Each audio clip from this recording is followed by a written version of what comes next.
going on, guys? Matt in the hat. Matt Johnson Real Estate, powered by Keller Williams Diamond Partners. You are tuned in to the Hot List. I come to you guys Monday through Friday around 12 o'clock Central Standard Time, and we hang out for a little bit, and we talk about a property that's new to the market, been on the market and had a recent price reduction, or we talk about something that is unique, and I want to share with you guys about the property. That way you guys know and not missing out on something.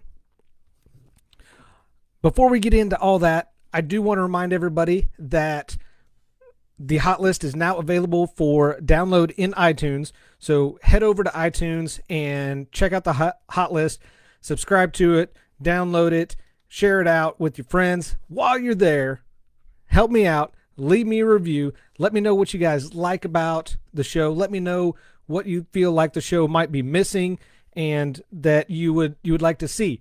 If you have a question of the day, make sure you reach out to me. You can leave it in the review, or you can shoot it to me through Facebook Messenger. While you guys jump in here, share this out and let me know if you are catching this live or catching this on the replay. We also are back to having a sponsor of the week. This week is no different, and I was excited for this week's sponsor. This week's sponsor of the week is Flint Hills Lanes right here in Emporia. Some of you may know that we have teamed up with them for an event coming up on this Saturday, June 27th, and we are absolutely excited. It's called Bowling for Businesses. They have graciously opened their doors to us and to have this event. So we are extremely excited about this event. I've met with Mark and Amy, who are the owners of Flint Hills Lanes. Very cool, very down-to-earth people. They actually have summer leagues going on right now. My youngest son, Chase, he is actually joined a youth league right now. His last week was his first week, and just in the few minutes that they spent with him, he jumped his points, pins, I don't know much about bowling, sorry, by about 30 points. So he did absolutely phenomenal, and he can't wait to go back again this week, and I look forward to taking him. Now, as we get into it, we're going to talk about a property today. It is a property that's new to the market. The address is 2501 Apple Drive. This is right here in Emporia. It is a 3-bed, 2.5 bath house. It does have an attached 2-car garage. This is a ranch-style house with no basement. It's got 2,493 square feet of finished space. Currently listed at $269,900. The listing is courtesy of Farm and Home Real Estate. And what I like about the house is it's very open concept. So it's open from the living room into the formal dining room, and then from the kitchen, it's open to the formal dining room and the family room as well. So it's very cool. It's got a sunroom right off of the family room. It's got tons of cabinet space, countertop space, and it's got a combination of tile and carpet throughout the house. Very cool, very nicely done house.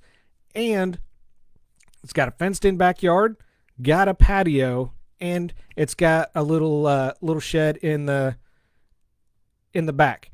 And make sure you guys check this house out. I've included a link here in the description, so make sure you just click on that. It's going to take you to my website, and you can check out the house for yourself, look at the pictures, and if you have questions, by all means, please feel free, reach out to me and let me know.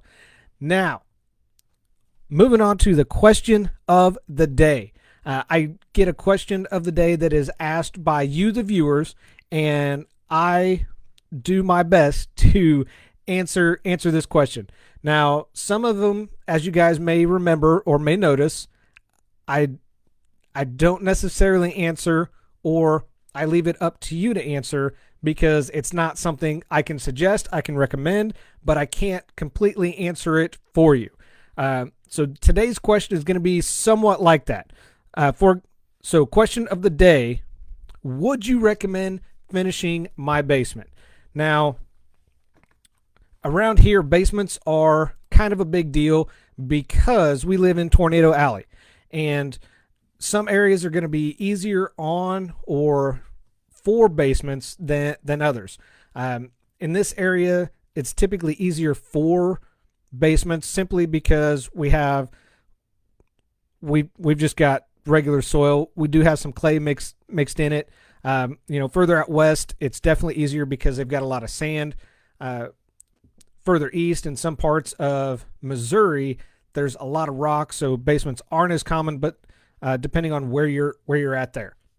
Now, basements, I think, are interesting spaces in general because some part of them is typically or is underground, and it is literally holding back tons of soil and rock.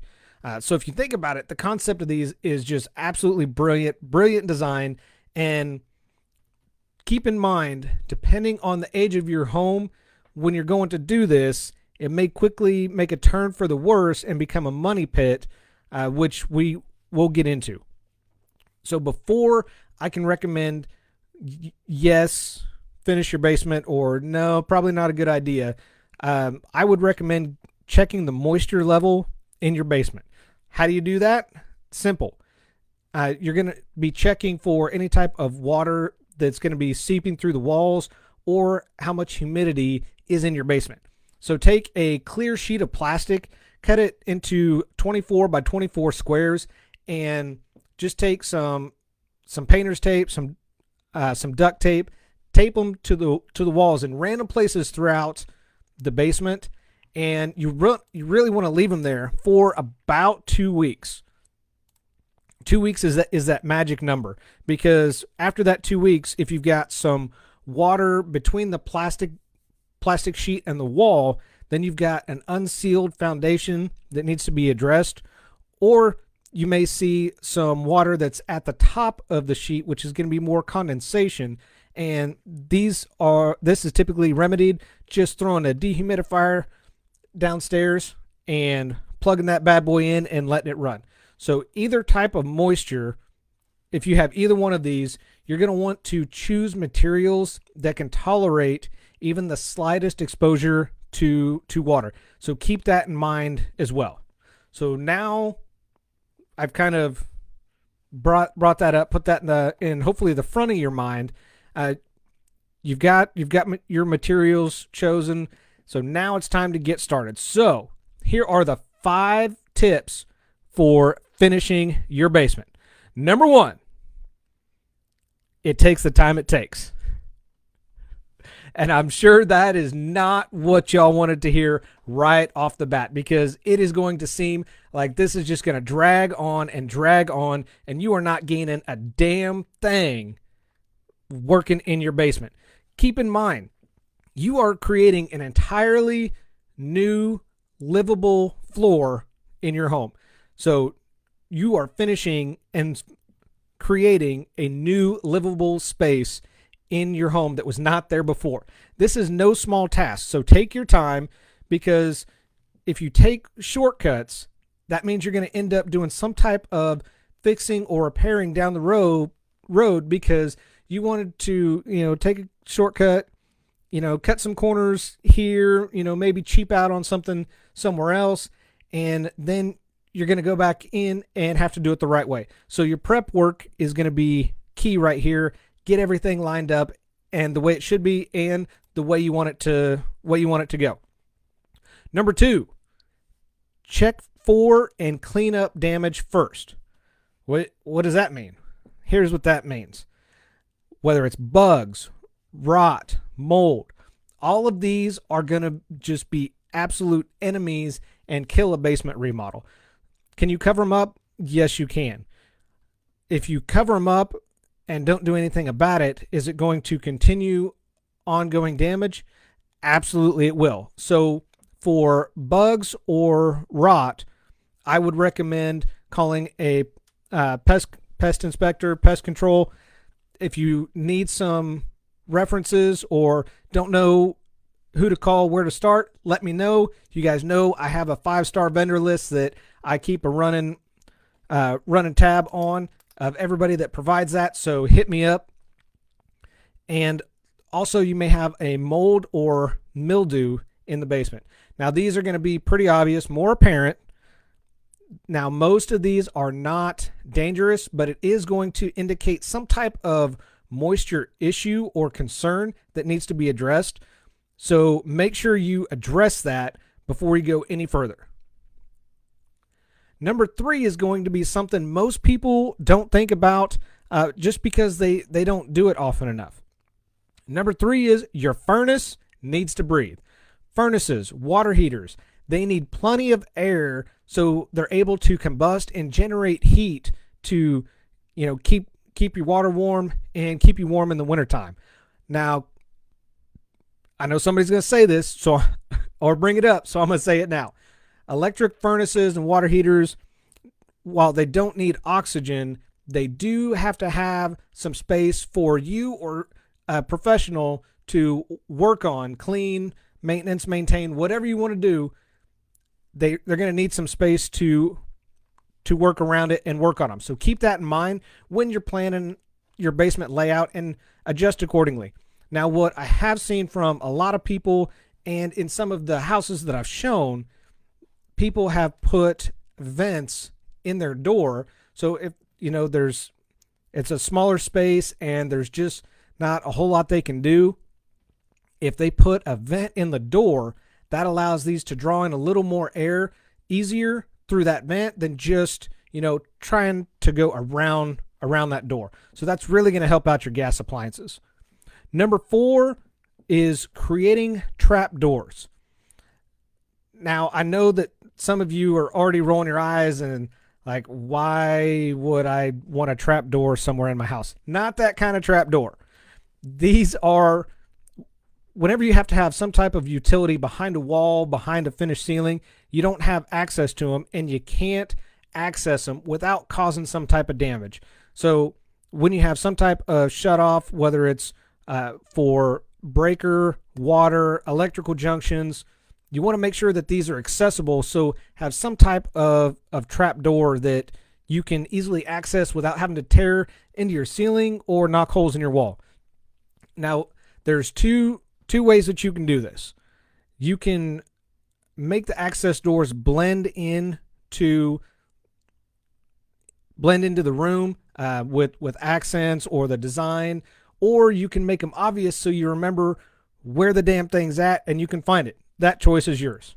Before we move on to number 5, let's do a quick recap of the five tips for finishing your basement. Number 1, it takes time. Remember, you are creating an entirely new livable floor in your house. So take your time. Number 2 is check for and clean up any damage, whether it's bugs, rot, mold, mildew. Address that and get it done before you go and get too far into it.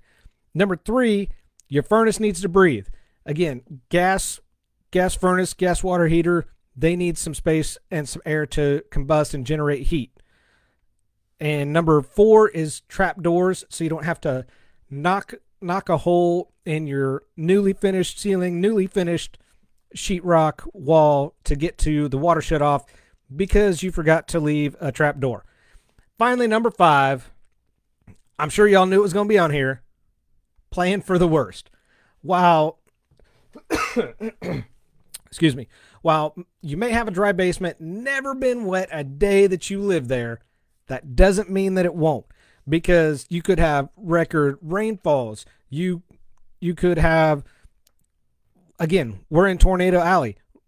Shit happens. Weather happens here. So you never know. You could lose power. Basement starts flooding if you don't have a sump pump backup.